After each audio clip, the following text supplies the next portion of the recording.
Le Seigneur soit avec vous. Et avec votre esprit. Bonne nouvelle de Jésus-Christ selon saint Matthieu. Gloire à toi, Seigneur. En ce temps-là, Jésus se mit de nouveau à parler aux grands prêtres et aux pharisiens, et il leur dit en parabole. Le royaume des cieux est comparable à un roi qui célébra les noces de son fils. Il envoya ses serviteurs appeler à la noce les invités. Mais ceux-ci ne voulaient pas venir. Il envoya encore d'autres serviteurs dire aux invités, « Voilà, j'ai préparé mon banquet. Mes bœufs et mes bêtes grasses sont égorgés. Tout est prêt. Venez à la noce. » Ils n'en tirent aucun compte et s'en allèrent l'un à son champ, l'autre à son commerce.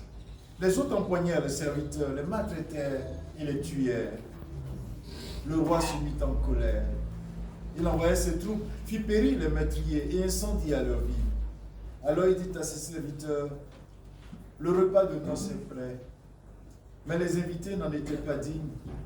Allez donc aux croisées des chemins, tous ceux que vous trouverez, invitez-les à la noce. Les serviteurs allèrent sur les chemins, rassemblèrent tous ceux qu'ils trouvèrent, les mauvais comme les bons, et la salle de noces fut remplie de convives. Le roi entra pour examiner les convives, et là, il vit un homme qui ne portait pas le vêtement de noces. Il lui dit, « Mon ami, comment es-tu entré ici sans avoir le vêtement de noces ?» L'autre garda le silence. Alors le roi dit au serviteur, « Jetez-le, pieds et poings liés dans les ténèbres du dehors. Là, il aura des pleurs et des grincements de dents. Car beaucoup sont appelés, mais peu sont élus. » Acclamons la bonne nouvelle du Seigneur. Louange à toi, Seigneur Jésus.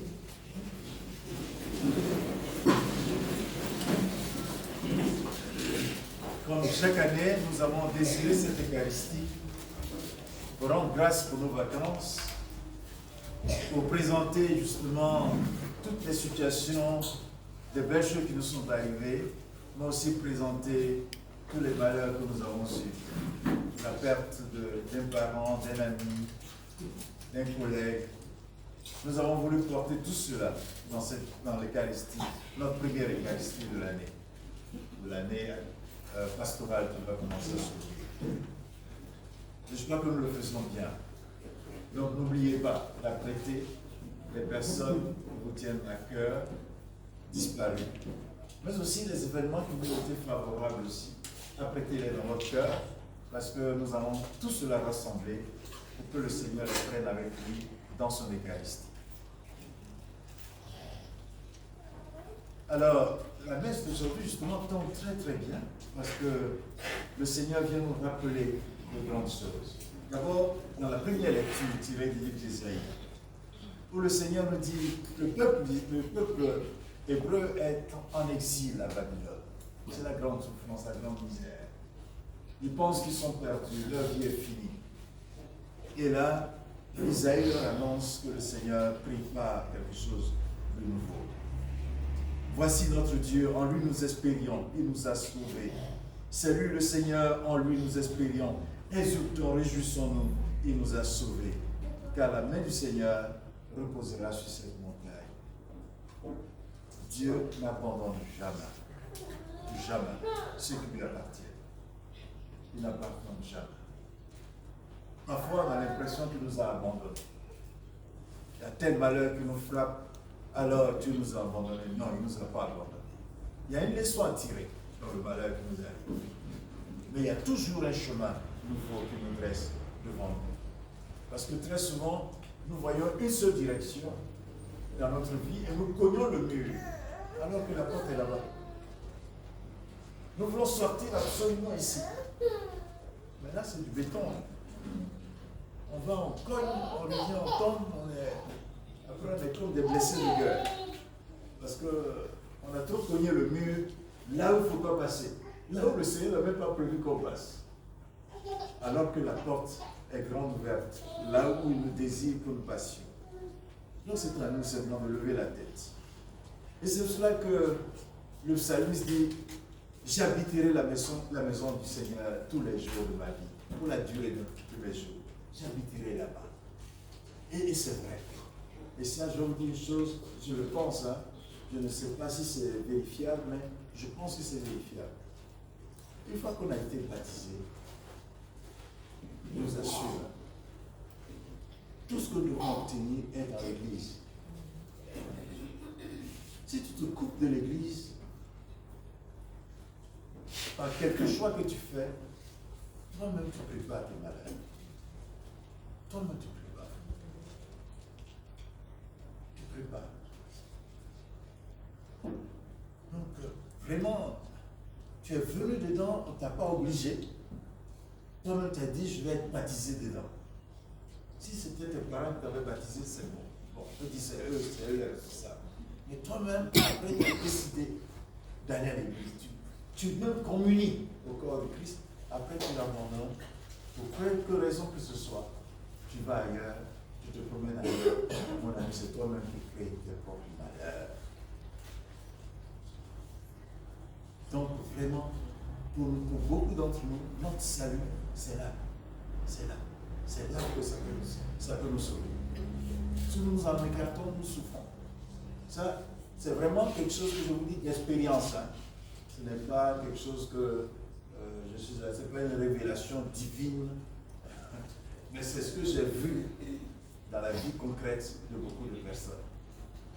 Elles ont voulu aller faire autre chose, faire des choix qui étaient contraires à ce que Dieu demande, et ça a été la souffrance pour eux. Et Saint Paul nous rappelle que vraiment c'est le Seigneur qui peut nous aider.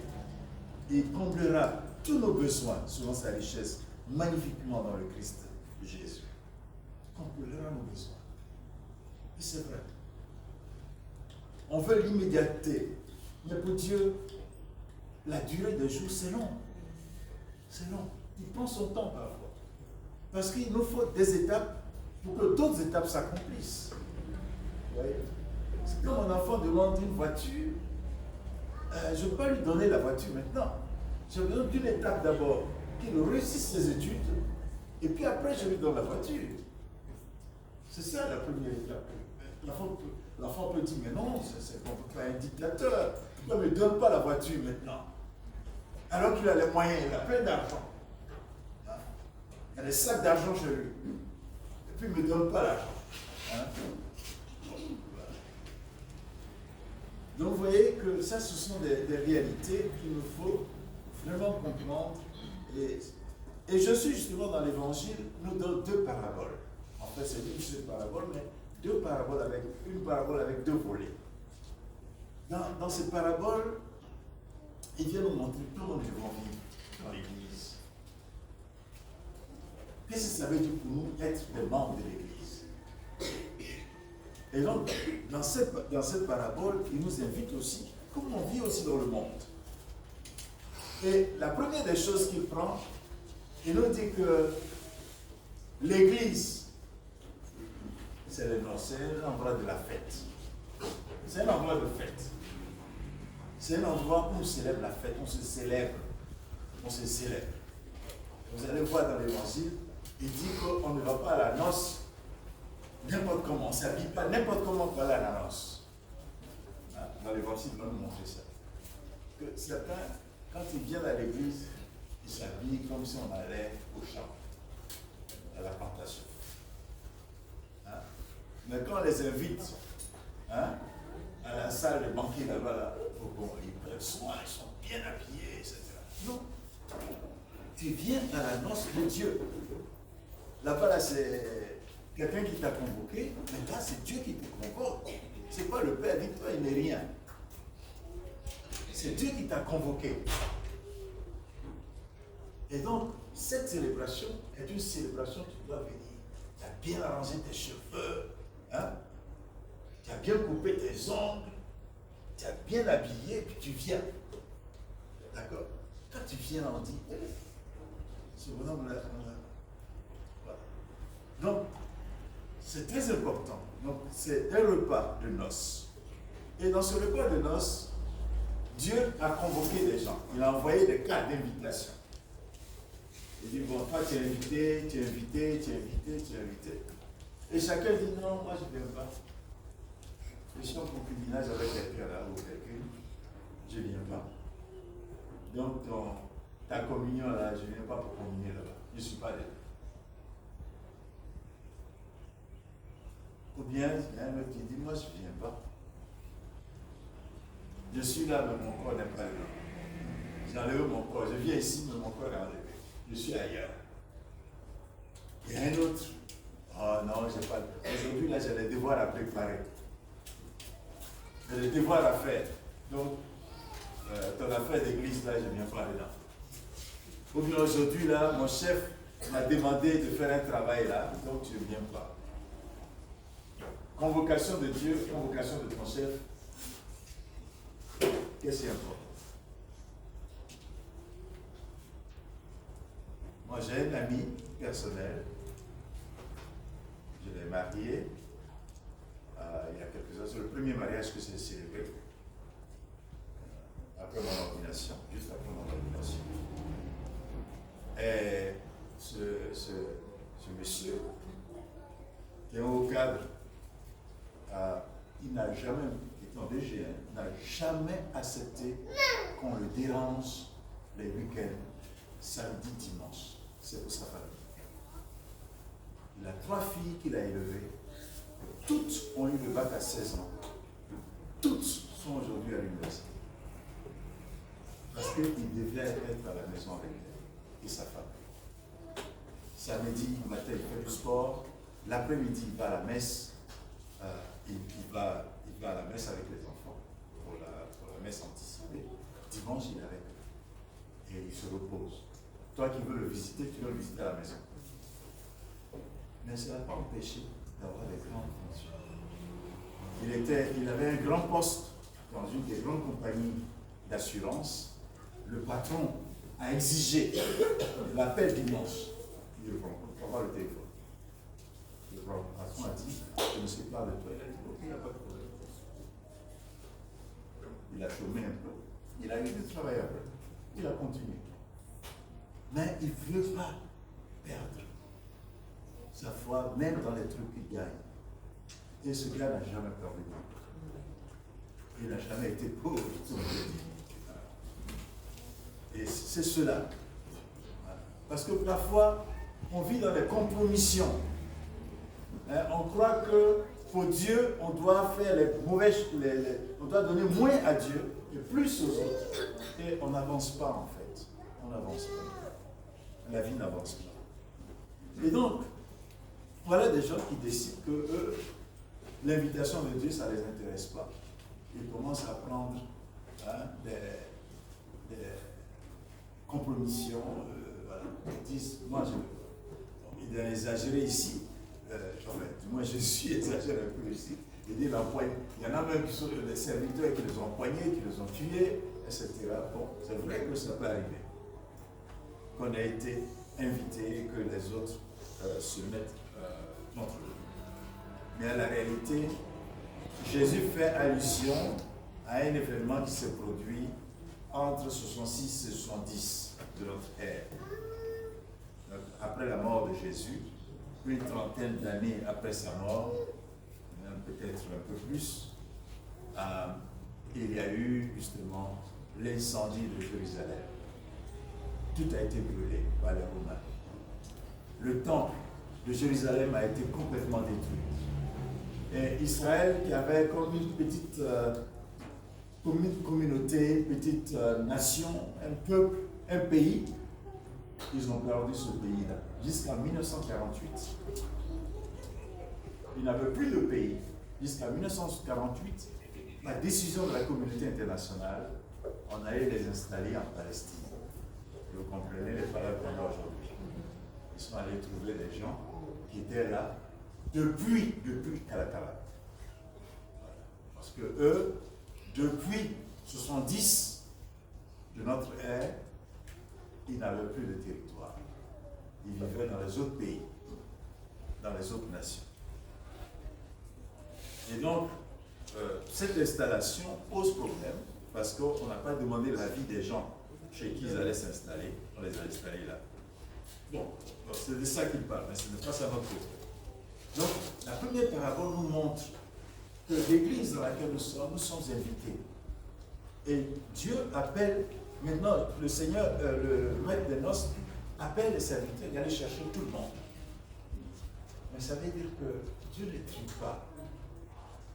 Vous venez à la messe, il ne trie pas. Et dans l'église catholique, vous voyez, on ne trie pas. Même les fous sont dedans. Il vient là, il se promène là, il crie, il fait ce qu'il veut, il part. Non, le frère va gifler le prêtre à l'autel, c'est pas grave. On accepte ça. On regarde seulement. Tout le monde est invité. D'accord? Avec des situations, tout ce que tu as comme situation, c'est pas grave.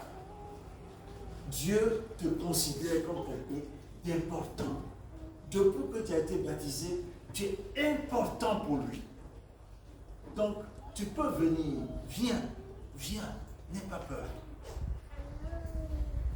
Seulement ce qu'il peut te demander, c'est de te préparer quand tu viens. C'est tout. Quelque chose que tu prépare-toi quand tu viens. Tu peux se préparer par la confession. Parce que la tenue qu'il nous a donnée, là, dans la deuxième parabole, à l'entrée des noces, c'était comme ça en Israël autrefois, quand vous organisez une grande fête de mariage, il y a les habits de mariage, c'est celui qui organise qui va les coudre. Donc ceux qui arrivent pour le mariage, à l'entrée, on donne à chacun sa robe. Vous entrez dedans. D'accord? Vous entrez dedans. Et comme ça, tout le monde est habillé de la même façon et on va célébrer de la même façon. D'accord? Il n'y a pas un qui est avec des voiles ici, des trucs comme ça. Tout le monde est la même chose et ça va être la fête des égaux, des amis, hein, la grande convivialité. On n'est pas là pour se regarder, on est là pour regarder les gars qui vont se marier. Voilà. Et donc, ils distribuent les habits et puis on se rend compte qu'il y a un qui n'est pas habillé avec les trucs des noces. Est-ce qu'il y a eu rupture à l'entrée? Est-ce que le gars il est rentré après qu'on ait tout distribué? Est-ce que lui-même il a triché? On ne sait pas. Alors le maître de maison, à un moment donné, il vient, il va, celui qui organise les noces, il va regarder quels sont ceux qui sont là pour les saluer. Les autorités, les gens qui sont là, il va les saluer. Alors il salue et puis il voit quelqu'un qui n'est pas habillé comme les autres. Il dit, mais toi mon ami, comment tu es entré ici? Et vous savez ce qu'il a fait? Il dit, rien. Tu ne mérites pas de réponse. Il ne lui dit rien. Alors vous savez que dans la parole de Dieu, ne pas dire quelque chose quand on te pose une question, c'est vraiment se comporter comme un animal. Parce que l'animal ne parle pas. D'accord? C'est se comporter comme un sous-homme. Donc tu ne mérites pas d'être parmi les hommes. Donc, va de l'autre côté dans les ténèbres. Donc voilà, tu ne peux pas l'accepter là. Il aurait pu dire, oh, excuse-moi, mais j'ai triché. Puis il dit, bon, d'accord, tu as triché. Reste là, envoyez-lui une robe, on va lui mettre la robe. Mais il dit rien. Comme s'il le méprisait. Et c'est ainsi aussi que nous sommes. La robe de notre baptême, que nous avons reçue au baptême, où est-ce qu'elle est? Où est-ce qu'on l'a perdue? Au quartier, chez les gars, on a perdu la robe. On est dans l'église là comment? Quelle est la robe que nous portons quand nous sommes à l'église? Blanc. C'est laquelle couleur? Le blanc. Voilà, le blanc. La couleur est blanche. Mais malheureusement, pour la plupart d'entre nous, c'est taché partout là. Hein? Il y a longtemps que ce n'est même pas passé au pressing. Il faut passer au pressing. Va demander pardon au Seigneur. Qu'il renouvelle ma robe. Heureusement qu'il a mis cette disposition dans l'église pour que chaque fois nous puissions renouveler notre robe pour pouvoir célébrer les noces qu'il organise. Vous voyez? Il aurait pu ne pas nous donner cette disposition-là.